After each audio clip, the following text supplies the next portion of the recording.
Now, like we were talking about cleaning the actual shifter assembly where the track goes on so it doesn't stick, we want to do the flip side of that, which is the bezel. The bezel has the other half of the track, or as far as the guides that it goes on. So I'm just using some simple glass cleaner. It's nothing harsh. While I've got it out, I can just cover it real good. I can actually basically be detailing it because I can get in all the little nooks and crannies that the trim bezel was hiding before. But you could see where something had been dripping down both sides. Could have been someone drinking coffee, soda, whatever. Something got down in there. And that's what caused that track to bind up. So just give it a good once over. Clean it up very well. Make sure nothing's tacky in the areas that the track slides on. Alright, so we got the file folder. We've got the piece that we took out of the shifter. Like I said, it would be awesome if we could have kept this indicator here, but it doesn't look like it's probably going to work well. But I'm not going to throw this away. I'm going to keep this just in case. Still keep doing some research online, see if I can find a replacement. But obviously, more than likely, it's probably not going to happen. So I'm just going to have to deal with the alternative, which would be with no indicator currently, unless I can come up with something. So what are we doing for now? We're going to lay the original one down on top of the sheet here. Kind of line everything up the best we can. Flatten it out as much as possible. Get our permanent marker. And try not to let it move if and when possible. Just go around the opening on the inside. Go around the back side as far as the length. And then try to get the width down here.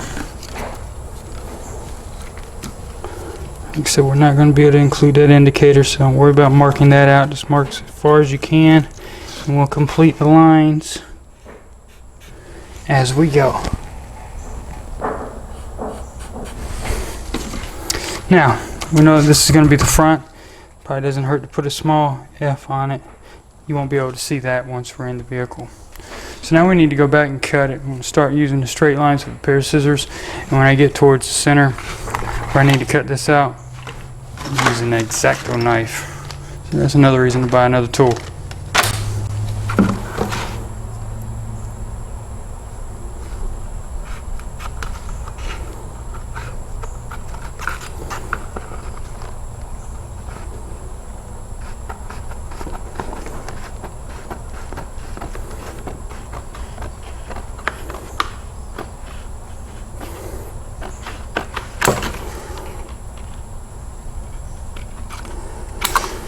Now we got our basic overall length, so to match up to that, like I said, we'll go back, we'll cut the center portion out.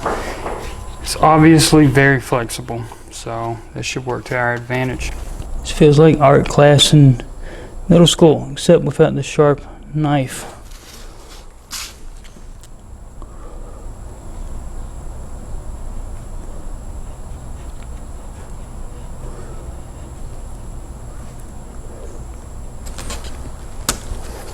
And there we have it. We've got our cutout, still got the front marked on it. So we'll go and sit in the car and see how well it lines up. So hopefully this will hold up well. If it doesn't, we can try something a little thicker. But for now, it's going to prevent us from having a starting issue and having the problem with getting the key in and out. Last thing we want this thing to do is if we don't have it in park, it starts rolling away from us. So for safety reasons, this is what we're doing, and we're also preventing stuff from falling down inside the shifter. We could have just took this off, left it off, but you would have had a big gaping hole. This is the alternative. This at least prevents stuff from falling down in there. Now, last thing I want to do, very last thing before I put it in, I want to go ahead and round these edges a little bit. This was from the edge of the folder already, but I need to go through on the other three corners, round it off a little bit. I don't want it to have any reason to bind up on something, so if I round it off, it'll slide better. So that's just going to be my last final thing, and I'm going to take it back to the vehicle.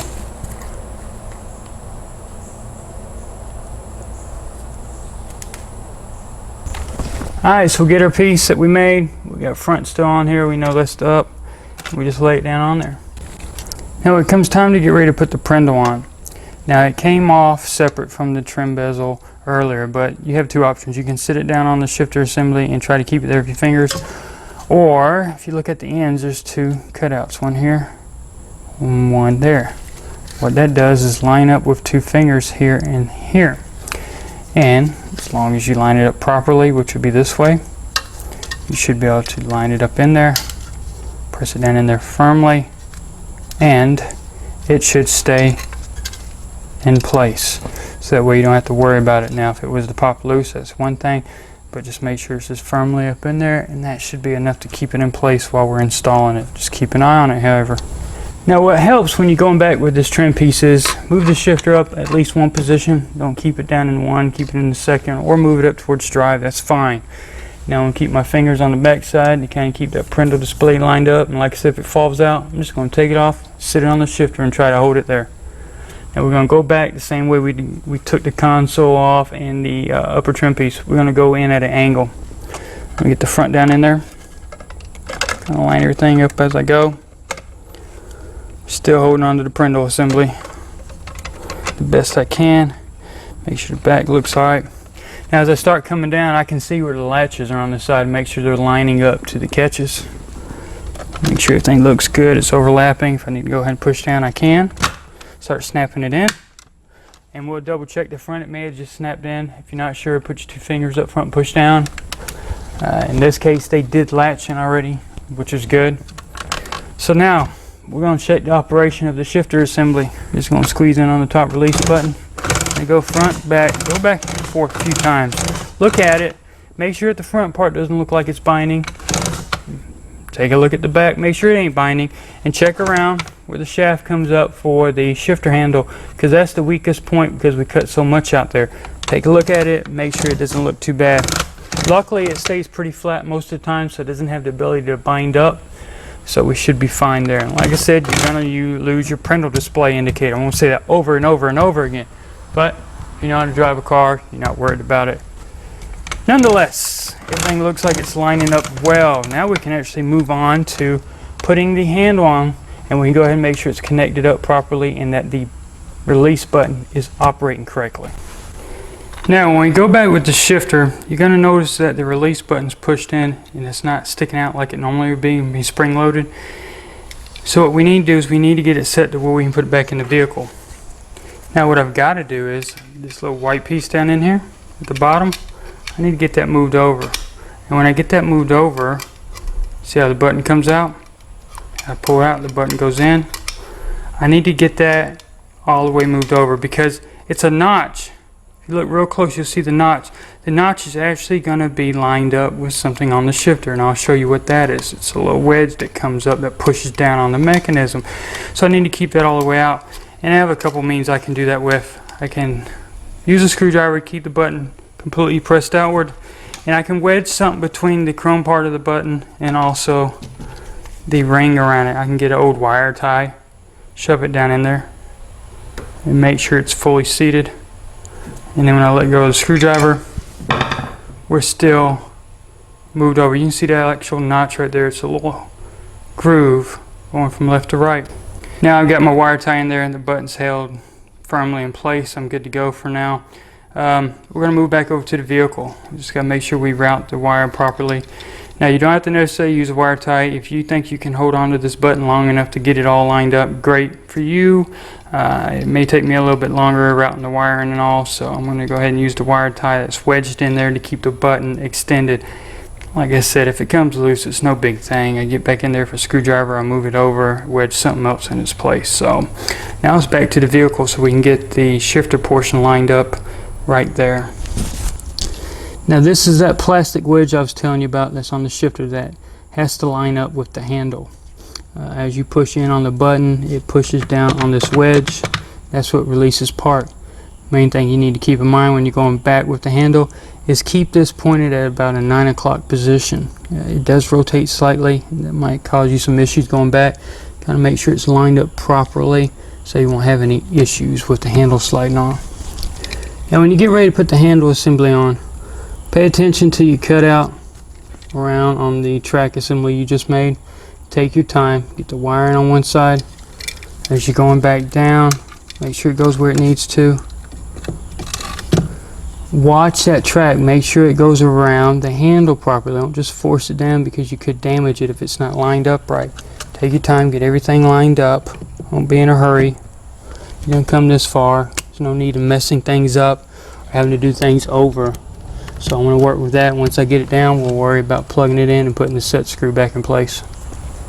Now we got the shifter all the way back down in 1 again. Now we can go ahead and get that T20 torque screw. Make sure the hole's lined up with the opening in the shifter handle. And there we go. Get it started. Snug it down. You don't have to overdo it. That should be good. Now we can work on pulling that little wire tie we had put in. Make sure that the handle goes in like it's supposed to, which it does. Go ahead and go back to park. Make sure it's fine. And there we go. Now we work on the connector that operates the overdrive button on the side, the little white one we pulled off earlier.